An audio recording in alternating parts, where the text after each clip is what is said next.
오늘 본문은 크게 두 부분으로 나눌 수 있습니다. 1절에서 3절까지는 외식을 주의하라라는 내용이고 4절에서 12절까지는 사람보다 하나님을 더 두려워하라라는 내용입니다. 외식을 주의해라, 사람보다 하나님을 더 두려워해라. 얼핏 보기에 서로 상관이 없어 보이는 두 이야기를 한데 묶어 놓은 것처럼 보입니다. 하지만 두 본문을 분리시키지 않고 하나로 묶어 묵상해 보면 외식의 진짜 본질이 무엇인지를 우리들에게 말씀하고 있습니다. 외식은 무엇입니까? 우리가 하나님을 두려워하지 않을 때, 그리고 하나님보다 사람을 더 두려워할 때 나타나는 모습인 것입니다. 오늘 보면 누가복음 12장 1절의 말씀을 우리 함께 읽어보겠습니다. 시작. 그동안에 무리 수만 명이 모여 서로 밟힐 만큼 되었더니 예수께서 먼저 제자들에게 말씀하여 이르시되 바리새인들의 누루 곧 외식을 주의하라. 아멘. 예수님께서는 제자들에게 바리새인들의 외식을 주의하라고 말씀하셨습니다. 그런데 이 말씀을 하는 시점이 중요합니다. 수많은 사람들이 예수님의 말씀을 들으려고 몰려올 때였습니다. 얼마나 많이 몰려왔는가 하면 거의 서로가 밟고 올라설 지경이 되었습니다. 왜 이때 예수님은 제자들에게 바리새인들의 외식을 주의하라고 말씀하셨을까요? 수많은 사람들이 나에게 몰려오게 될 때 우리는 인기를 유지하려고 하고 인기에 영합하는 행동을 하기가 쉽습니다. 그것은 곧 나로 하여금 위선에 빠지게 되는 유혹이 되기 쉽다라는 것입니다. 이렇게 위선에 빠지게 되는 것은 즉 하나님의 시선이 아니라 사람의 시선을 두려워하게 될 때 우리는 외식에 빠지게 됩니다. 사람의 시선만을 두려워하면 어떠한 현상이 나타납니까? 사람은 우리의 겉모양을 볼 수 있지만 우리의 속사람을 볼 수 없습니다. 따라서 사람의 시선만을 두려워하게 되면 겉모양만 꾸미게 되는 외식에 빠지게 되는 것입니다. 그러나 예수님께서는 이것이 어리석은 것이라고 말씀을 하십니다. 2절에서 3절 말씀 우리 함께 읽겠습니다. 시작. 감추인 것이 드러나지 않을 것이 없고 숨긴 것이 알려지지 않을 것이 없나니 이러므로 너희가 어두운 데서 말한 모든 것이 광명한 데서 들리고 너희가 골방에서 귀에 대고 말한 것이 지붕 위에서 전파되리라. 아멘. 예수님께서는 누가복음 8장에서 등경의 비유를 통해 빛은 어두운 것을 밝히기 위함이고 빛은 반드시 드러나게 되어 있다라고 말씀하셨습니다. 마치 그와 비슷한 말씀을 여기서도 하시는데 진리는 반드시 드러나게 되어 있는 것처럼 우리가 감춘다고 해서 우리가 숨긴다고 드러나지 않을 것이 없고 알려지지 않을 것이 없다라는 것입니다. 너희가 어두운 데서 말한 모든 것이 광명한 데서 들리고 너희가 골방에서 귀에 대고 말한 것이 지붕 위에서 전파되리라. 요즘 우리 사회에서 명태균 게이트가 큰 파장을 불러일으키고 있습니다. 과거에 주고받았던 통화 내역뿐만 아니라 사진, 카톡에서 주고받았던 대화 내용들까지도 방송에 다 전파되고 있습니다. 최근에 주고받았던 대화 내용이 아닙니다. 꽤 오래전에 주고받았던 대화 내용인데 그것이 지금 다 드러나서 많은 사람들이 정치적 생명의 위협을 받고 있습니다. 디지털 포렌식이라는 말을 우리가 자주 듣게 됩니다. 내가 지우고 삭제할지라도 디지털 포렌식이라는 기술을 통해서 내가 포털 사이트에서 무엇을 검색했는지 무슨 내용을 주고받았는지를 다 복구해냅니다. 인간의 기술로도 다 드러낼 수 있다면 하물며 우리가 하나님 앞에서 숨길 수 있는 것이 무엇이고 감출 수 있는 것이 무엇이 있겠느냐는 것입니다. 이렇게 외식은 우리가 하나님을 두려워하지 않을 때 그리고 하나님보다 사람을 더 두려워할 때 나타나는 모습입니다. 그렇다면 우리가 외식하는 신앙에서 벗어날 수 있는 방법은 무엇일까요? 반대로 하는 겁니다. 사람보다 하나님을 더 두려워할 때 우리는 외식하는 신앙에서 벗어날 수 있습니다. 오늘 보면 4절에서 5절 말씀 우리 함께 읽어보겠습니다. 시작. 내가 내 친구 너희에게 말하노니 몸을 죽이고 그 후에는 능히 더 못하는 자들을 두려워하지 말라. 마땅히 두려워할 자를 내가 너희에게 보이리니 곧 죽인 후에 또한 지옥에 던져넣는 권세 있는 그를 두려워하라. 내가 참으로 너희에게 이르노니 그를 두려워하라. 아멘. 4절 말씀이 두려워하지 말라로 끝이 납니다. 그런데 5절 말씀은 두려워하라로 끝이 나고 있습니다. 그렇다면 누구를 두려워하지 말라라는 걸까? 몸을 죽이고 그 후에는 능히 더 못하는 자들입니다. 세상의 권력자는 다른 사람의 몸의 생명을 자기의 권력으로 빼앗을 수도 있습니다. 그러나 육체의 죽음 이후에 더 이상 할 수 있는 권한이 없습니다. 그들을 두려워하지 말라라는 겁니다. 그러면 누구를 두려워하라는 겁니까? 곧 죽인 후에 또한 지옥에 던져넣는 권세 있는 그를 두려워하라라고 말씀하고 있습니다. 하나님은 우리의 육체의 삶뿐만 아니라 우리의 죽음 이후에도 우리의 영생과 영벌을 결정하시는 분입니다. 따라서 우리가 진정으로 두려워해야 될 분은 하나님이심을 우리들에게 말씀하고 있는 것입니다. 성경은 이것을 가리켜서 하나님을 경외하라라고 말씀을 합니다. 하나님을 경외하라라는 것은 단순히 하나님을 무서워하라라는 말이 아닙니다. 하나님을 경외한다는 것은 하나님을 존경하지만 하나님과 더 가까워지기 원하는 마음입니다. 내가 너무나 존경하는 사람 앞에 서게 되면 우리는 그 사람 앞에서 함부로 행동하지 못합니다. 두려워하게 되죠. 그러나 그 사람과 더 가까워지기 원하고 그 사람을 더 알기를 원하고 그 사람에게 더 배우고 싶어집니다. 이것이 바로 경외하는 마음입니다. 우리가 하나님을 그렇게 경외하라는 것이죠.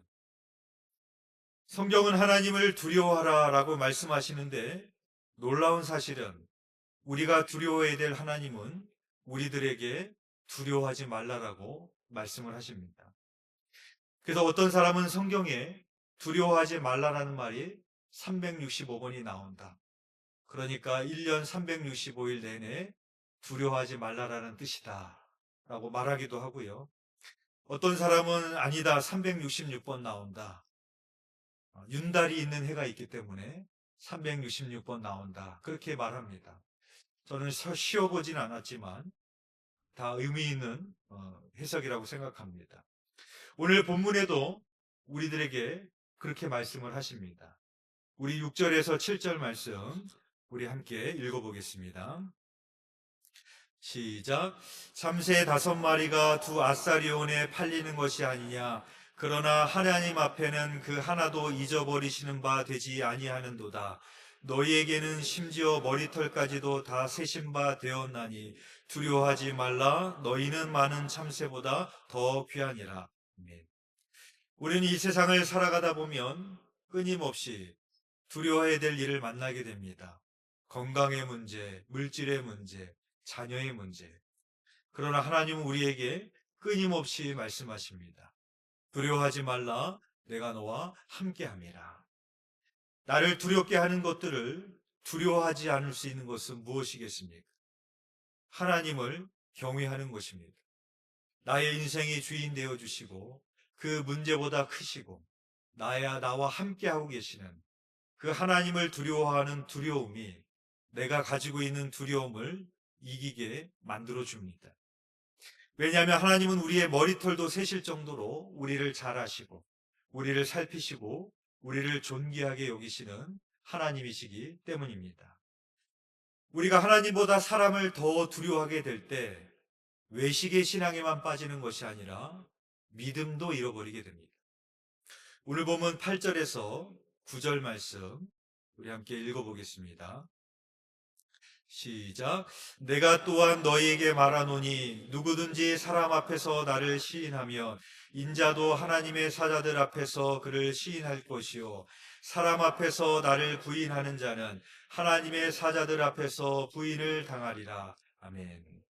왜 사람들 앞에서 하나님을 부인하게 될까요? 사람을 두려워하기 때문에 그렇습니다. 로마서 10장 9절에 이렇게 말씀을 합니다. 내가 만일 내 입으로 예수를 주로 시인하며 또 하나님께서 그를 죽은 자 가운데서 살리신 것을 내 마음에 믿으면 구원을 받으리라. 우리가 잘 아는 유명한 말씀입니다.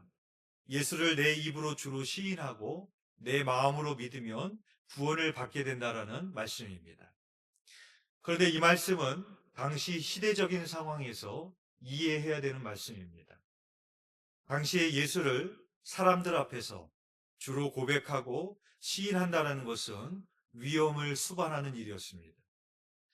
예수를 믿는 자라는 것이 드러나게 되면 여러 형태의 핍박, 곧 경제적 손실이나 지위의 박탈, 심지어 죽음까지도 초래하는 일이 되었기 때문입니다.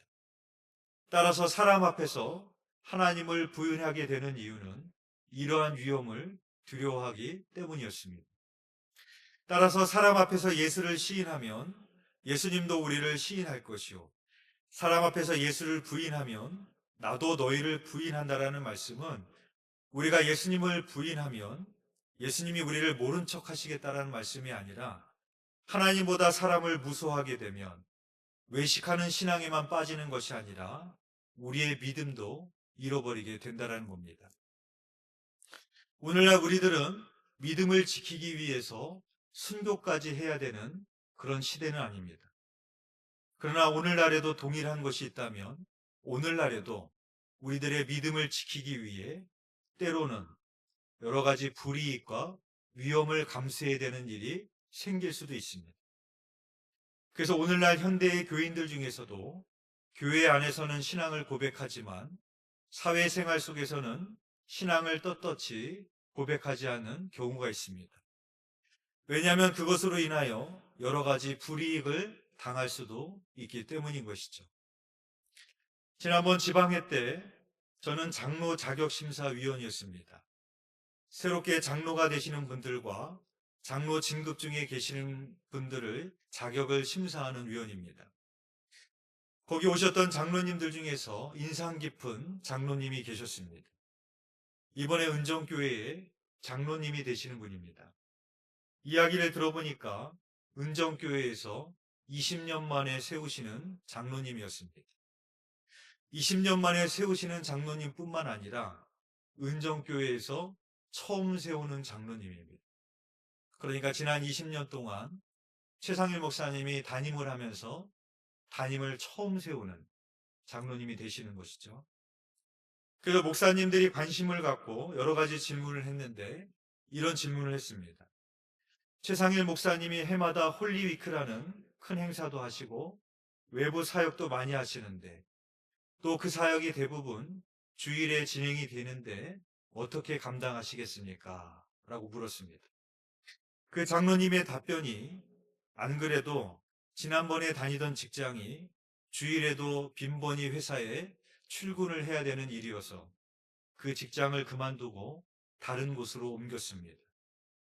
주일 성수하는 직장으로 옮겼기 때문에 목사님 사역하는 데 돕는 데는 지장이 없을 겁니다. 그렇게 답변을 하는 것을 들었습니다.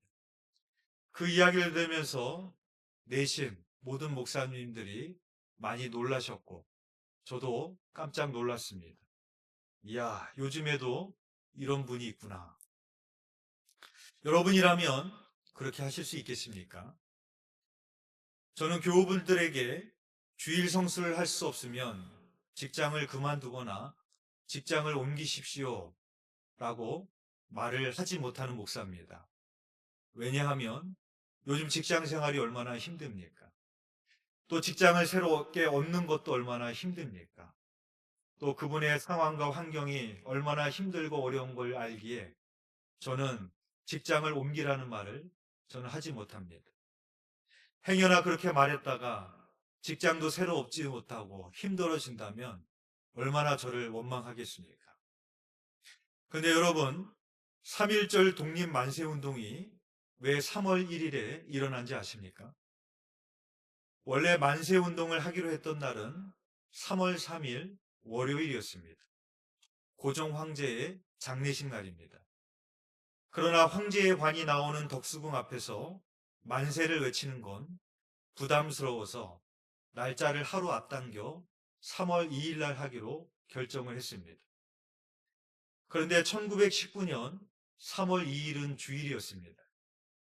당시 민족 대표 33인 중에 절반 이상이 기독교인이었고 그들은 주일 성수를 지키기 위해서 독립운동을 하루 더 앞당길 것으로 제안을 했고 그래서 1919년 3월 1일 토요일에 만세운동 날짜가 정해진 것입니다. 목숨을 걸어야 되는 조국의 독립운동이라는 거사 앞에서도 우리의 기독교 선현들은 주일 성수를 신앙을 지켰습니다. 예수님께서는 또 이렇게 말씀을 하십니다. 오늘 보면 11절에서 12절 말씀입니다. 우리 함께 읽겠습니다. 시작. 사람이 너희를 회당이나 위정자나 권세 있는 자 앞에 끌고 가거든 어떻게 무엇으로 대답하며 무엇으로 말할까 염려하지 말라. 마땅히 할 말을 성령이 곧 그때 너희에게 가르치시리라 하시니라. 아멘. 이렇게 당시에는 사람 앞에서 예수를 시인한다는 것은 나에게 상당한 불이익을 당하는 것을 감수하는 일이었습니다. 그래서 나의 믿음을 시인하였다가 사람들이 나를 위정자나 권세 있는 자 앞에 끌고 가게 되면 그 사람들의 질문에 대답을 해야 됩니다. 세상의 힘과 권력을 가진 사람들 앞에서 자신의 의견과 소견을 말하고 나의 믿음을 말한다는 것은 결코 쉬운 일이 아닙니다. 따라서 닥칠 상황에 대비하여 미리 할 말을 생각해 두는 것이 지혜로울 수도 있습니다. 그런데 예수님께서는 무엇을 말할지 미리 궁리하지 말라고 하십니다. 그러면서 주님께서 말씀하시는 것은 성령께서 그 순간에도 너에게 마땅히 할 말을 가르쳐 주실 것이다라고 말씀을 하십니다. 지난번 지방 사경회 때 강사 목사님으로 서철 목사님이 오셨습니다. 제가 식사를 한번 대접을 해야 돼서 함께 식사를 했는데 식사하는 자리에서 이런 이야기를 해주셨습니다. 서철 목사님이 두 딸을 데리고 그 가정이 뉴질랜드에서 몇 년간 사셨다가 들어오셨다고 합니다. 처음 뉴질랜드에 가서 그곳에서 생활할 수 있는 비자를 얻기 위해서 인터뷰를 하는데 너무 걱정이 되었다고 합니다. 왜냐하면 본인이 영어를 잘 하지 못하기 때문에 대사가 하는 말을 잘 알아듣지 못하면 리젝 당하면 어떻게 하되나 그런 걱정이 들었던 겁니다. 그리고 대사랑 인터뷰를 하는 순간에 갑자기 성령님께서 이렇게 말씀을 하시더랍니다. 선빵을 날려라. 무슨 말일까요? 혹시 말죽거리 잔혹사라는 영화를 보셨나요? 배우 권상우 씨가 주연한 영화인데 영화 속에서 이런 대사가 나옵니다. 권상우 씨의 친구 중에 학교에서 일명 짱을 먹는 친구가 있었는데 권상우 씨에게 싸움에 대해 알려주면서 이렇게 말을 합니다. 애들 싸움은 별거 없고 선빵을 먼저 날리는 놈이 이겨. 선빵의 중요성에 대해서 이야기를 해줍니다. 서철 목사님도 이 영화를 보셨나 봅니다. 그 순간에 성령님이 선빵을 날려라 라는 지혜를 주시더래요. 그래서 서철 목사님이 영어도 잘 못하는데 대사 앞에 서는 순간에 대사가 질문하기 전에 계속 이야기를 했답니다. I am a Korean Methodist pastor. I have $2. They want to study in your country. 누구나 할 수 있는 영어. 마치 유창하게 하는 것처럼 대사가 질문할 틈을 주지 않고 계속 먼저 이야기를 했답니다. 그렇게 이야기를 하다 보니까 인터뷰 시간이 거의 다 지나가고 대사가 가만히 듣고 있다가 통과시켜 줬다고 합니다. 사람을 두려워하지 않고 하나님을 두려워하면 성령님께서 그때 마땅히 할 말도 가르쳐 주십니다. 할 말만 가르쳐 주시겠습니까? 내가 사람을 두려워하는 것이 아니라 하나님을 두려워하면, 하나님을 경외하면 하나님이 우리를 도우시는 줄 믿습니다. 외식은 하나님을 두려워하지 않을 때 나오는 태도입니다. 그리고 하나님보다 사람들의 눈을 더 두려워할 때 나오는 태도입니다. 따라서 외식을 벗어나는 유일한 방법은 오직 한 분, 하나님을 두려워하는 것입니다. 성경은 이러한 태도를 경외라고 부릅니다. 하나님을 경외하는 자만이 외식하는 신앙에서 벗어날 수 있습니다. 사랑하는 교회 여러분, 오늘은 사순절 두 번째 주일로 지킵니다. 오늘 말씀을 묵상하면서 우리에게 외식하는 신앙이 있지 않습니까? 겉으로는 거룩해 보이고 경건해 보이고 믿음이 있는 것 같지만 사람들이 시선이 없는 곳에서 또 사람들에게 보여지지 않는 나의 내면은 어떠십니까? 바라기는 우리가 하나님보다 사람을 더 두려워해서 외식하는 바리새인과 같은 신앙의 모습이 아니라 하나님을 경외함으로 나의 겉모습보다 내면이 더 아름다워지시는 저와 여러분이 되시기를 주님의 이름으로 축원드립니다. 기도드리겠습니다. 사랑하는 애가 풍성하신 하나님, 오늘 우리에게 주시는 말씀처럼 우리의 신앙을 점검합니다. 겉으로는 믿음이 있어 보이고 거룩해 보이고 경건해 보이지만 하나님이 아시는 것처럼 내 안에 믿음이 없고 죄와 탐욕과 음흉한 것들이 가득한 것이 있음을 주님 고백합니다.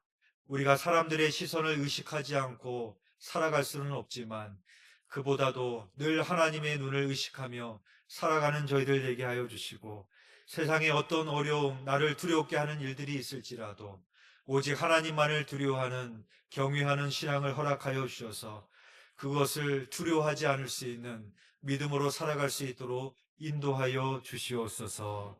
주님께서 우리를 그렇게 이끄실 줄 믿사오며 예수 그리스도 이름으로 기도드렸사옵나이다. 아멘.